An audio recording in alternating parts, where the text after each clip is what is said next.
ପିଲାମାନେ ଆସ ଆମେ ଦେଖିବା ଆଜି ଯୁକ୍ତାକ୍ଷର। ଙ ଯୁକ୍ତ କ ସମାନ ଅଙ୍କ। ତାର ଉଚ୍ଚାରଣ ହେଲା ପଙ୍କ ଶଙ୍ଖା ଅଙ୍ଗୁର। ଏସବୁ ବାକ୍ୟ ଗଠନ ହେବ, ଶବ୍ଦ ଗଠନ ହେବ। ଙ ଯୁକ୍ତ ଖ ସମାନ ଅଙ୍କ। ତାର ଶବ୍ଦ ଗୁଡ଼ିକ ହେଲା ଶଙ୍ଖ ପଙ୍ଖା।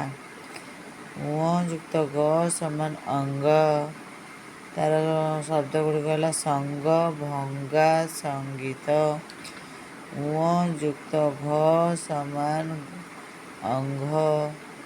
ଉଚ୍ଚାରଣ ହେଲା ଜଙ୍ଘ ସଂଘ ଲଙ୍ଘନ। ཉ ଯୁକ୍ତ ଚ ସମାନ ଅଞ୍ଚ।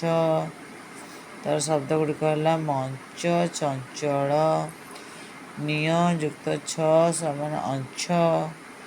ତାର ଶବ୍ଦ ଗୁଡ଼ିକ ହେଲା ବାଞ୍ଛା ଲାଞ୍ଛନା। ଣି ଯୁକ୍ତ